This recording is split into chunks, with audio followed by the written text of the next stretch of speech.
Aesthetics. Yesterday's Vaporwave, today's Fruitiger Arrow. The internet has birthed and fostered many different subcultures and fads based around iconography, designs, and visions for many years at this point.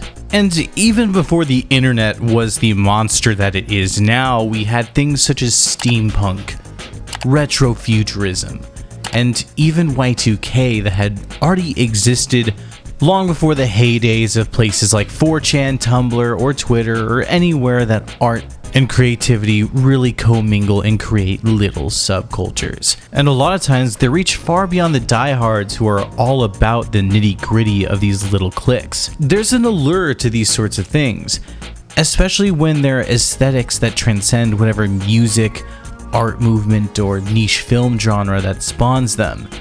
It's easy to see with the recent explosion in cyberpunk, even if it's doubtful that many of the people just now getting into it have ever read William Gibson's Neuromancer, thrown out a sea of dice in a game of Shadowrun, or God forbid read the pretentious Cyborg Manifesto by crackpot Donna Haraway. More than likely, they just like the neon-soaked neo-noir aesthetic and played Cyberpunk 2077. And that's just the nature of a good and intriguing aesthetic. The look and the vibe of the whole thing will attract an audience of people who eagerly wish to know more, or just enjoy whatever art and media are associated with it. Such the likes of both Vaporwave and Future Funk. Both of them have great music to offer, but in reality what really hooks most people, with Vaporwave in particular, is the 80s nostalgia and the old school internet look. Its saturated colors, the alluring Greek statues, and Echo the Dolphin. It's doubtful that without this, that many people would have given the genre a chance. And the same goes for Future Funk. Again, there's some fantastic music and great artists who have all contributed to it. But if we're gonna be honest here, without the anime aesthetic, weebs would have never flocked to AstroTurf the whole thing into the massive internet phenomenon that it became. So, to speak about aesthetics, Vaporwave, and old internet phenomenons, have you guys ever heard of Seapunk?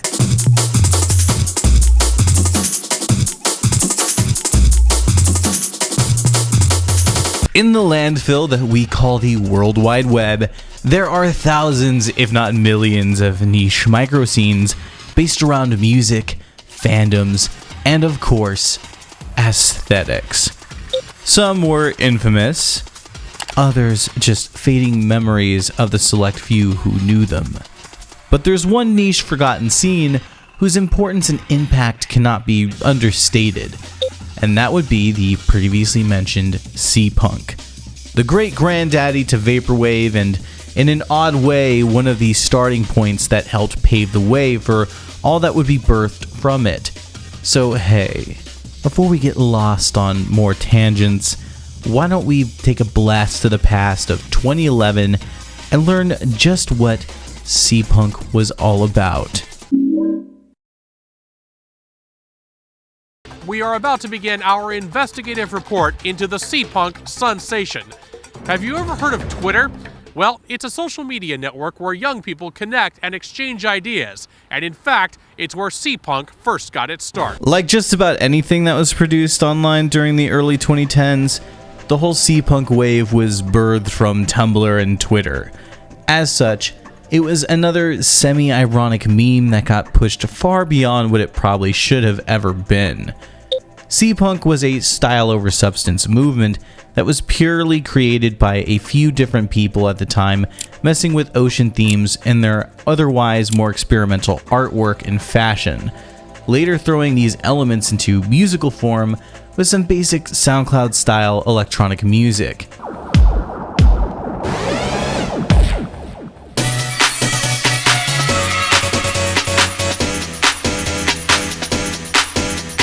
The entire thing was born out of a Twitter exchange that sadly seems hard to find due to the platform's constant trash fire status and people leaving, deleting, and privating their accounts. But the term itself would be coined by DJ Lil Internet and producer Ultra Demon, and it would quickly begin to spread as a bit of an ironic joke, taking the piss out of some popular art and GIFs that were popping up at the time, and how they were going to make their music Seapunk going forward. Buzz around Seapunk spread quickly and small publications began tracking its every move, but it was still super underground and largely based on private Facebook groups. If you asked anybody on the street in 2012 what Seapunk was, they'd have no idea. Essentially, the whole thing was a mountain made from a molehill, where budding producers in the underground, social media personalities, and hipster-centric publications all jumped at the idea of trying to create a new microscene. A large part of this was purely coming from the timing that this all played out. See, the internet was still kind of in its Wild West phase and highly fragmented, but with smartphones becoming more and more of a household device at this point, and more people becoming regular internet users, exploring websites beyond just Yahoo Mail, the tabloids, and Bebo, this influx would cultivate on newer platforms like Twitter, Tumblr, and, well, the haven of virgins and fedoras everywhere, Reddit, where sharing media and art is something you could do much easier than you could on a more enclosed space like Facebook or MySpace. And this is all happening around the same time that culture of the 2000s was really beginning to kind of wash away.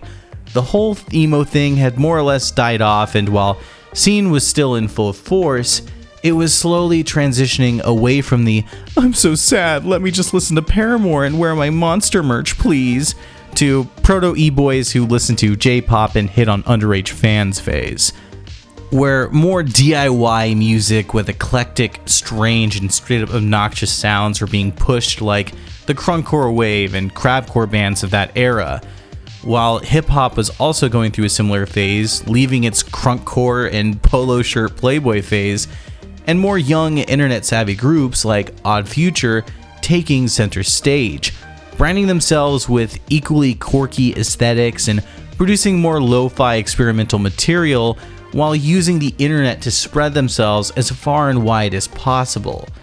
The bro-step EDM empire was barely in its infancy at this point, with Skrillex only on the cusp of popularity, and the hipster space was in much a similar position. It seemed as if every single subculture was in a transitional phase, trying to find their new coat of paint and their new identity for the coming decade. The first half of the 2010s in particular was a wild time for the whole alt-hipster community, with just how many different shapes it would take. After Electroclash had all but died, the indie folk revival scene hadn't yet taken off but was making some waves, though the indie-tronica side of things was in a bit of a rut. So our New York living, pitchfork reading friends from this era were also in search of something new. And this would be the scene that would make up the core of personalities within Seapunk. The same people who were hanging around Das Racist during their rise to fame, Anamanaguchi as they were just starting to see some real success with their chiptune rock music, and a plethora of more rave-oriented artists like Picture Plane were making waves in the underground. And this is where they would all begin to really converge a bit. The Seapunk meme turned microscene was something publications, personalities, and small producers latched onto in the hopes of riding that wave to commercial success and notoriety, though it did come with some doubts. Being a part of something that's a meme, it makes you question your own work, like, so is this a joke? Like, is what I'm doing any good? Is this going to be taken seriously? It's debatable whether Seapunk was a joke or a real attempt at developing an oceanic-themed subculture. But that's the thing, Seapunk wasn't really just a genre, and it wasn't just an aesthetic. It was a weird cross of the two. But hey, now that we know how the ball got rolling, why don't we just take a look and see the two sides of this ocean-based coin and start taking a look at its aesthetics. Thanks to the void and hunger I described for something new, and the converging group of people rallying behind the at the time nameless Seapunk art popping up on Tumblr and Twitter, and the various musicians trying to get their foot in the door using a new genre name, Seapunk would finally start to become a real thing. Alright, so let's talk about the most key and important part of the entire Seapunk phenomenon, the aesthetics. With any online niche, aesthetics almost always overtake anything else in terms of what makes them unique. Is it really future funk without the moe anime girls all over it and the stupid song titles? And hey, what about Mallsoft? Isn't most of that stuff just ambient music or filtered lounge and jazz that's been coated in artwork and reverbs to give off that loudspeaker old mall vibe? And just to be upfront, there's no harm and no foul in any of this. In fact, it's part of the fun of all these little web-based micro scenes. And Seapunk is just the same. And its name basically gives away what the theme is. Like Pastel Goth, it's all in the name. Seapunk took on, obviously, punk and hipster fashion styles and added a very choral and oceanic theme to the entire thing, with a big emphasis on vibrant and colorful blues, oranges, and water-based imagery. Taking a look at the aesthetics wiki, it describes the early Seapunk as, visually, a lot of Seapunk visuals will remind people of early CGI graphics that one would see from the 90s either on shows or movies that were experimenting with this new technology, or from the Trapper Keepers, which were popular with kids in the 90s, with a lot of early CGI water effects, oceanic scenery, and old school video games often brought into the mix to really highlight the 90s-ness of the aesthetic. The whole thing was kind of built up on a mixture of nostalgia and surrealist elements, hence its reliance on things like Echo the Dolphin as a mascot. Echo himself carries a lot of surrealist elements to both its plot and its presentation, and much of that is reflected in Seapunk itself. There are dolphins on everything, along with a lot of sprites and screenshots taken and used in art and GIFs related to the subculture. Sega Genesis in the early 90s, late 80s era was one of the biggest influences that would be exploited for the entire movement. The wiki also references early CGI, and yeah, that's where a lot more of the uncanny and weird elements come from as well, because early 90s CGI was both atrocious and eye-catching in its own bizarre way. Pull all this together with a little bit of Fruitiger Arrow, and you get the Seapunk vibe. I mean, just taking a look at all this, you get the glossy and clean look from Fruitiger over some 80s style sunsets and graphics, covered in Sega Genesis callbacks, dolphins, reefs, the ocean waves. As easy as it is to poke fun at this stuff, it does still hold up as a chill and interesting aesthetic that's fun to get lost in.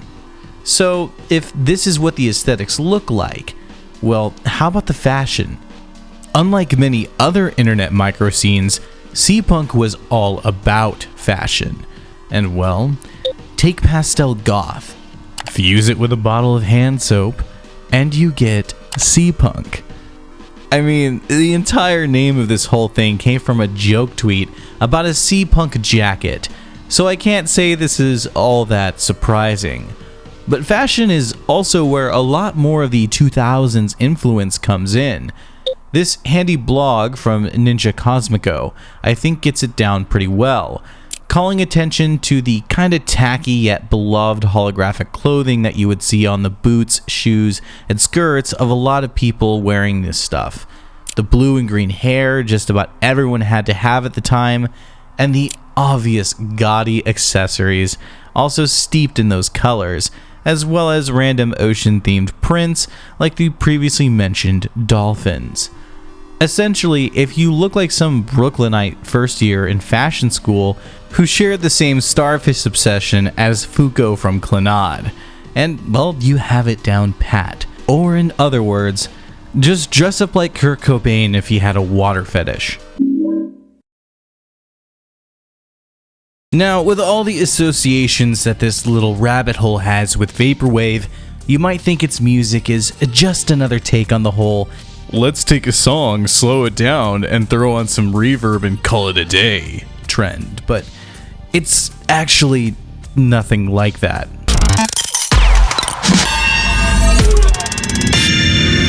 5077, fleeting moment. Seapunk, or at least the artists who claim to make Seapunk, mostly made gaudy techno with some water and ocean samples laced over it. If anything, it sounds similar to a lot of the underground electronic music that was happening at that time, with flavors of rave, trap, vaporwave, and techno all melding together into some decent crossover music. That being said, there isn't much that really ties Seapunk down as anything wholly unique aside from its aesthetic, because you could find just about anything inside of it. Let me just give you a little showcase of some of the songs from the genre, and all of these that I'm going to show you come from the premier Seapunk label itself, Coral Records. So why don't we start out with the old school Fire for Effect.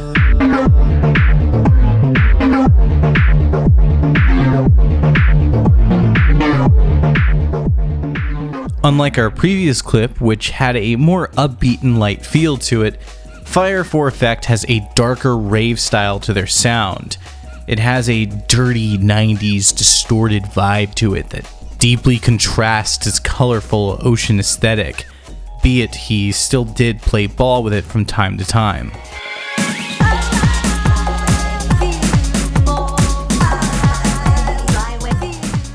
And if you think that's already a bit of variety, well, Seapunk even had some drum and bass bangers in its catalog. And as weird as it is to say, it sounds like something that you would hear pop up now in one of those YouTube compilation videos that Pizza Hotline puts out.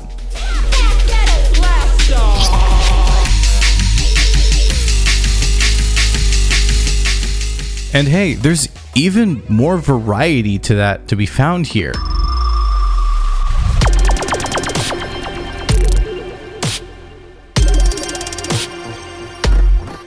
I'm not even sure where I would classify this, but again, compared to everything else that we've heard, it's got its own unique sound. And so far, everything that we've heard does itself. It's a real shame that most of this music is so hard to find these days, with Coral Records taking their catalog down at a certain point, and much of the music they once hosted being lost outside of the Internet Archive. I mean, hell, we even have some proto-synthwave to enjoy here.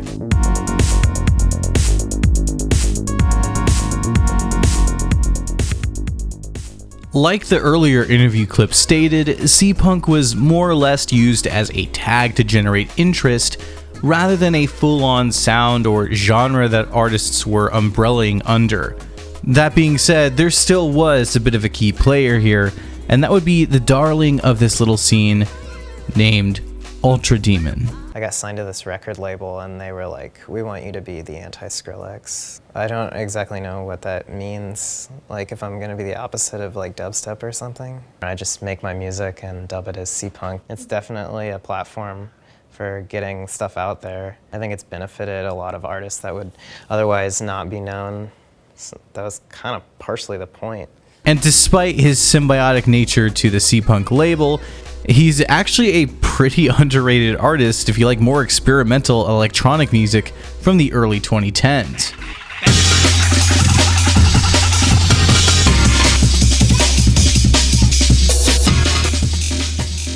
Ultra Demon had a lot of variety in what he made as well.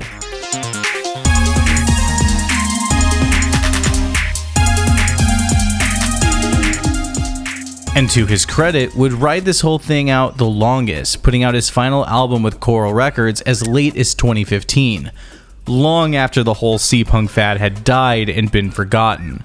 And as I asserted before, if there is one very important note to take when delving into Seapunk, it's its lack of tangible identity outside of its aesthetic.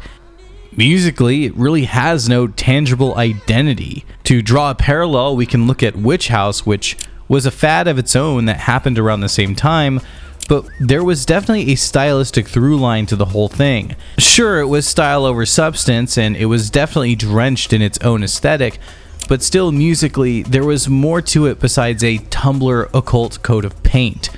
Whereas Seapunk only really had its dolphin and coral stylings to carry the entire thing. Without any sort of tangible musical identity, it was something that anyone could realistically take and make their own. This is what would ultimately do it in and leave it in its watery grave, however, as multiple high-profile artists and celebrities started to get in on the fad themselves, and, well, once this infamous music video came out, it seemed like it was a bit of the end for Seapunk. At the end of the day, Seapunk was far too niche of a bubble to ever really survive. And with bigger, better, and more enticing scenes coming over the horizon like Vaporwave, well, outside of its more interesting elements that were unique to Seapunk, it was really only a matter of time before the entire thing would crumble. This isn't a new concept by any means either. A lot of times, subcultures and scenes that start off relatively independent become swallowed up by adjacent niches that tower above them. This could be seen back in the 80s with the rivet head culture. Rivet heads were the hardcore industrial fans that built up the scene and made it what it was. But over time, and especially with the crossover that the scene had with the greater goth movement, and many figures who would come in that belonged to both parties and the overall commercialization of the entire thing, nowadays, industrial and rivethead culture is pretty much purely associated with the goth scene. And while there are still proud rivet heads holding it down all these years later, to your average layman, there is no real difference between them and goths. And Seapunk probably would have faced a similar fate with Vaporwave if it wasn't for one major flaw. What's doper, bombing down Broadway on a fixie or jamming out to a Future Wolf show at teen school? I don't know what any of those words mean. Seapunk was popped up and revved by a bunch of Williamsburg hipsters who would rather see the entire thing burn to the ground than grow into anything that could possibly be mainstream. Seapunk has gone commercial. Indeed, the waning days of 2012 signaled a tsunami as pop star Rihanna publicly embraced Seapunk. I think it's really strange when you see things like Seapunk manifest itself in something so mainstream and so, so huge as the, basically the biggest pop star right now on Saturday Night Live, using Seapunk imagery and Seapunk influences. You look it up, the bulk of the stuff out there that people are replicating does kind of trace back to us. It wasn't cute. It wasn't like anything. Triangles and like geometric designs moving and then the ocean and then a dolphin, and it's like, okay, we'll do all of that, but do something new and interesting. Like, it just looks like so many GIFs I've already seen. I think she'd be more comfortable doing something that she came up with. Yeah, when I mentioned Picture Plane earlier, it should have been a sign. While I like some of his music, Picture is just a bad omen. His name always seems to pop up with these early 2010s micro scenes like Witch House, where he even coined the name. Seapunk itself, as we've talked about, was really just another one of these micro scenes, and its style over substance approach didn't really help it all that much, especially with the rabid hipsters who desperately wanted to stand out by claiming it as their own, only for the whole thing to burn to the ground the instant someone bigger came around to borrow from it.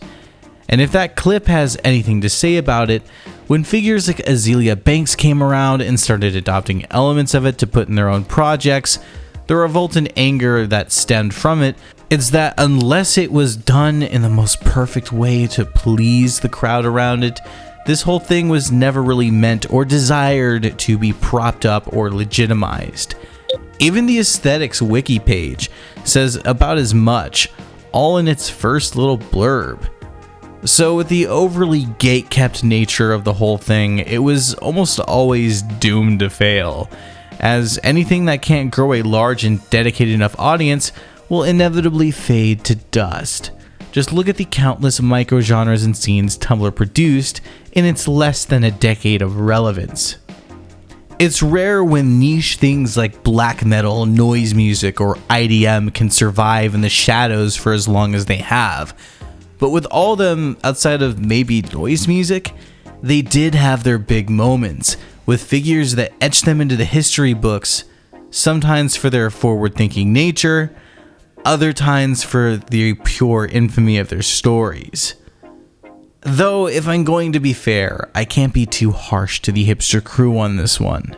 Ghostwriters tasked with covering Rihanna's green screen performance had no idea what to think, characterizing it as odd and trippy, and then quickly moving on to saying that she redeemed herself with the emotional ballad Stay. But the small band of web artists who spent the majority of 2011 and 2012 cultivating that look knew exactly what was happening, and it split them up on a very philosophical level. Many people claimed Seapunk died the moment Rihanna took the stage. The Vox narrator puts it perfectly when she states, "They knew what was happening." The sad reality is, when bigger stars latch themselves onto your movement or scene, but don't actually adopt it beyond a surface level, it does ultimately just become a fad at that point. And that Rihanna performance was simply just that, a performance. Introducing millions to the Seapunk aesthetic, but without a real visual demonstration beyond the green screen gifs. And no service paid to maybe performing the music in a more Seapunk style sound or with the performers dressed up to fit the part. It was a classic case of a celebrity cherry-picking the hard work from the backs of those who built something new up just to pump and dump it once the press circus had its fun, and their notoriety skyrockets them back up, making it so that now when anyone hears the name or sees something related to Seapunk, they won't think of the actual aesthetic or scene, but rather Rihanna, and to a lesser extent, Azealia Banks. But I think there's an even bigger elephant in the room here, since this isn't always a real death nail for a scene. What actually did it in was Vaporwave, because Vaporwave was having the exact opposite issue that Seapunk had.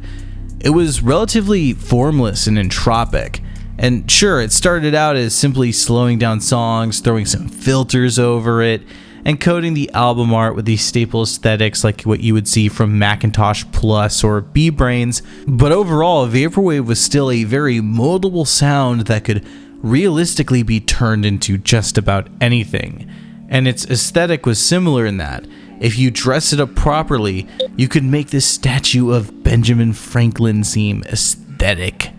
And even on the musical side, there was a lot less gatekeeping, or there was, but I guess more accurately, there was a lot less dissuasion to people from experimenting.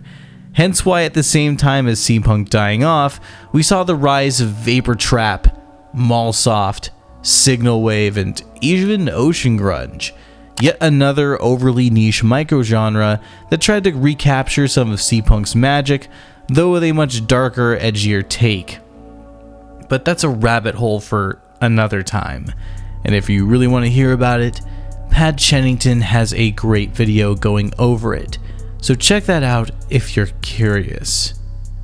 By 2016, Seapunk had already been long dead, but the previously mentioned Coral Records would end up putting the final nail in the coffin themselves with one simple tweet. Entire discography free download for 24 hours, then locked out forever. And if you visit that link today, they stayed true to their promise.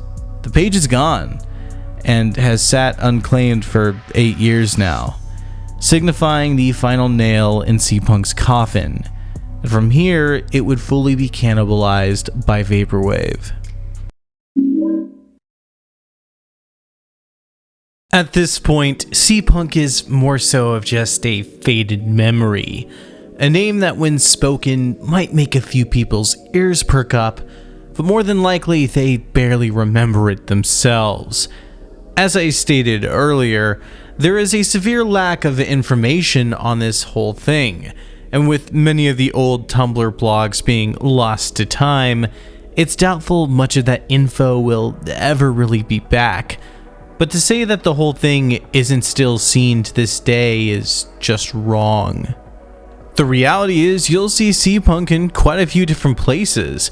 There are still records that get made using some of the old sound of the music, with elements of it creeping into Anamanaguchi's work, which should be no surprise considering Peter Berkman was in that MTV show that covered Seapunk, and on both USA and especially Endless Fantasy, a lot of those elements can still be heard. As well as I've probably talked about this more than I ever needed to, but Vaporwave essentially cannibalized Seapunk, and many of its aesthetics and sounds can still be heard and seen all across that genre. But most importantly, Fruitiger Aero has become massively popular over the last year or so. And while Seapunk technically was taking elements from Fruitiger, because that wasn't really an established aesthetic yet, at least as we know it as today, it mostly just existed as a lot of branding for tech at the time. You now see a lot of the same ocean imagery from Seapunk making a resurgence in an odd way, living on as a distant precursor to the entire thing. And I think it's extremely important to just see Seapunk for what it was.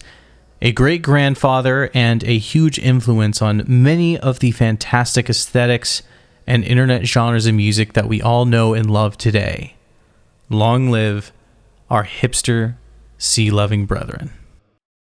Oh hey, it's the shill portion of the video, and you get to stare at my wall of shame. The generous fans who line my pockets, keeping the lights on and me strapped to the computer, making the content you all love watching so much. If you'd like to join them on here, just show some support. You can do so on Patreon and Ko-fi. Every little bit helps, and I'm hoping to make this a full-time gig in the future, so for all of you who support me, I can't thank you enough. Now with that being said, subscribe, follow me on Twitter, and I'll see you in the next video.